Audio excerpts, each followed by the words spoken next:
Welcome to Jackie's Craft Table. Hello everyone, welcome. I'm here for Scrappy Tails Crafts today, and I'm going to be creating a Slimline pop-up box card for the very first time. I'm so excited. I'm going to start by showing you some brand new products from the Scrappy Tails Crafts store. This first stamp set is called Candlelight Poinsettia. This one is called Cardinal Blessings. I just love all of these beautiful birds, and the little mailbox is, I think, my favorite.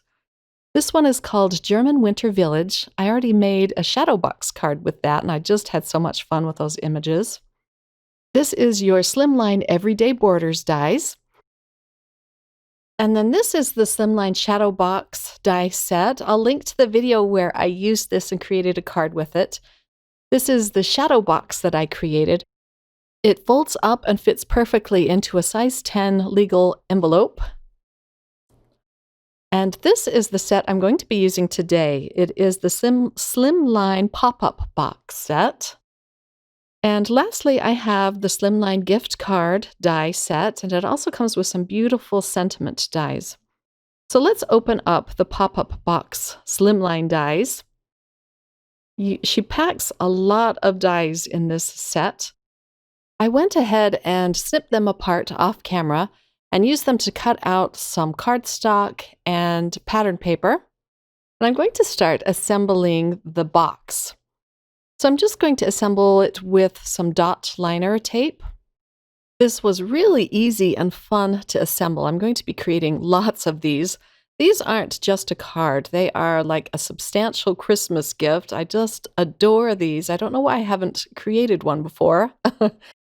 These pieces here are the decorations around the box, and you could cut these out with pattern paper or cardstock or whatever you have. I'm going to use pattern paper on the scalloped edged ones. I want it to look very Christmassy. I like this orangey brown paper that I cut the box out with. It kind of reminds me of gingerbread. It's really fun to select the different colors of cardstock to use for your pop-up boxes. I'm also going to incorporate some pinks and reds. I like to use pinks on my Christmas cards. And now I'm going to do the exact same thing on the other piece. I've seen a lot of die sets for the pop-up boxes, but I've never seen one for a Slimline pop-up box. So this one was very unique and fun. I will have all of the links for these products in the description box below. You can also pick up the coordinating dies to these stamp sets I'm going to be using in this video. I'm going to be mix and matching two stamp sets, the Cardinal Blessings and the Candlelight Poinsettia.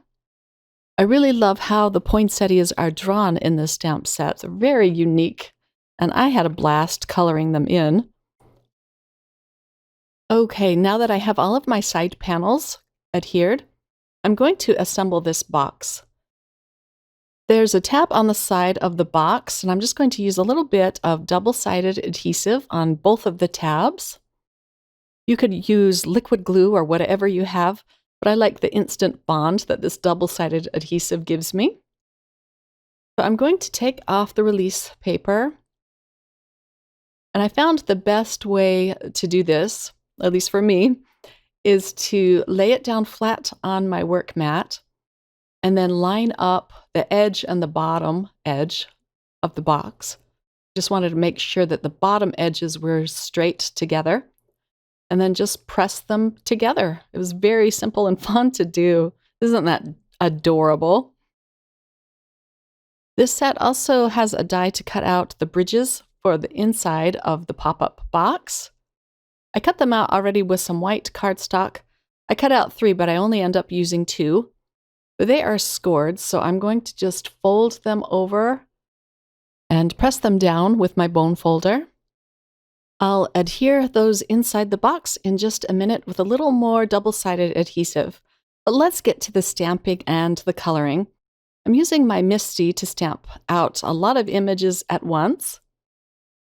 So I'm going to pull out the cute little wooden mailbox from the Cardinal Blessings stamp set, as well as the 2 little envelopes I thought they were so cute, and I love how the mailbox is just stuffed with fun Christmas presents and cards. So cute. And then from the Candlelight Poinsettia stamp set, I'm going to use all of the images except the two candles this time. I'm going to have to color them in for another pop-up box card. But I'm just going to place all of the poinsettias and the greenery on this piece of Nina Solar White cardstock. This is 80 pound. I like to use the lighter weight cardstock when I'm going to use my Copic markers. This thinner paper really allows the alcohol markers to blend together within the fibers of the paper. I'm only going to show the stamping of this once, because I do stamp it out several times because it is a brand new set, so I'm conditioning it.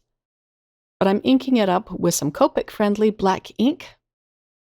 My black ink of choice is the Simon Says Stamp Intense Black Ink. I also really like My Favorite Things Extreme Black Ink. But here it is all stamped out several times. Now I'm going to pull this out of my MISTI and pull out some Copic markers. I'm going to use some pinks and reds.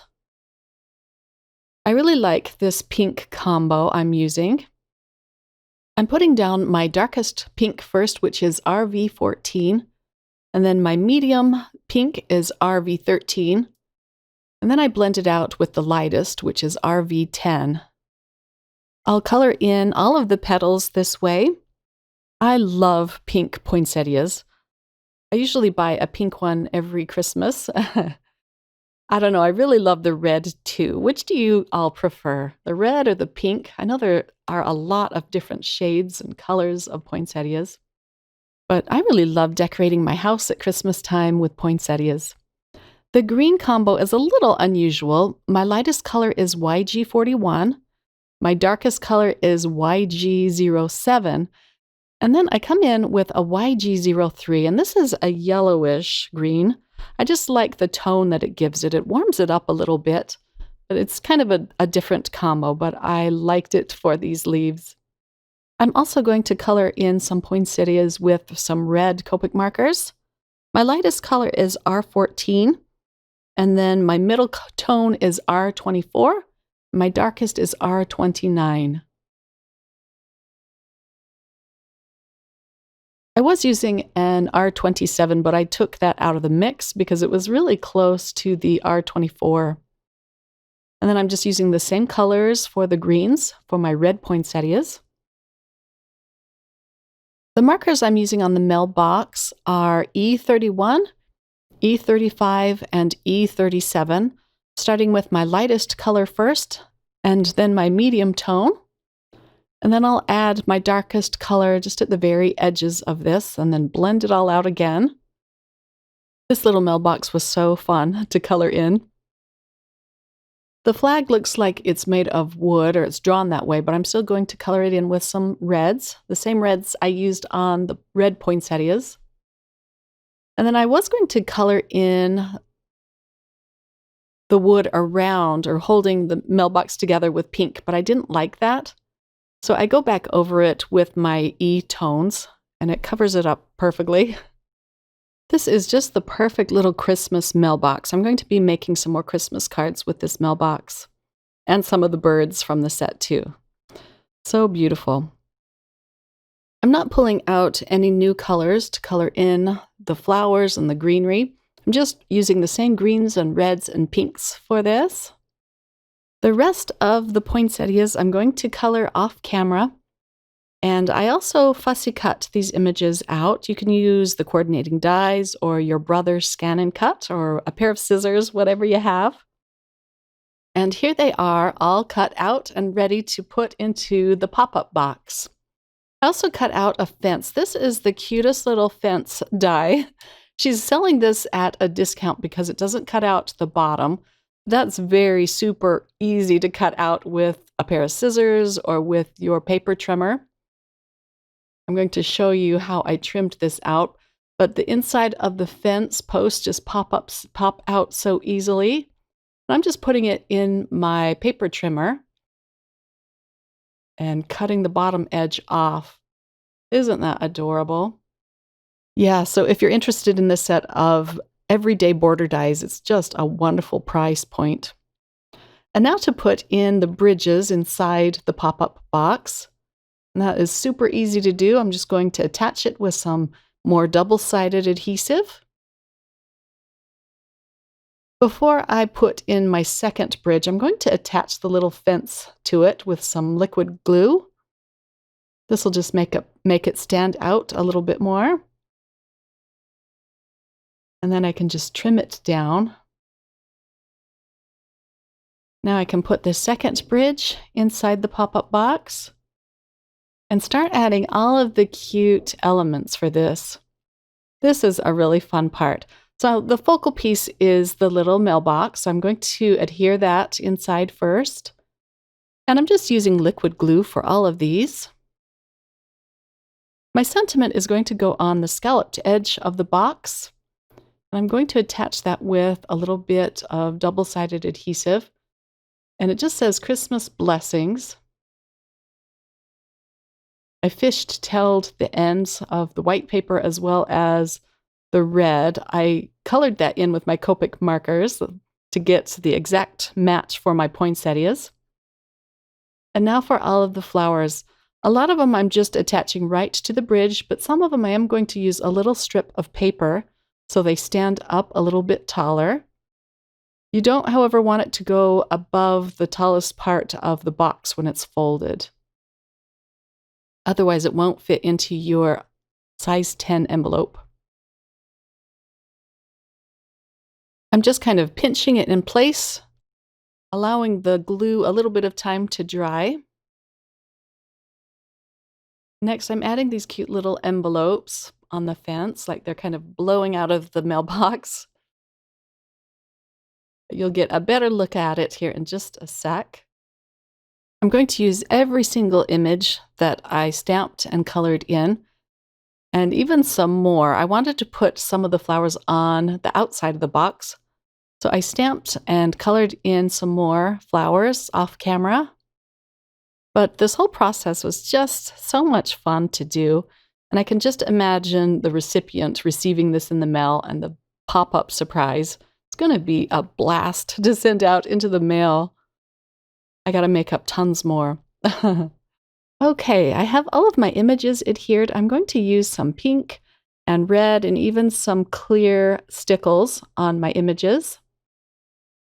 I'm using the red stickles for the berries and for the centers of the red poinsettias, and then the pink stickles on the centers of the pink poinsettias.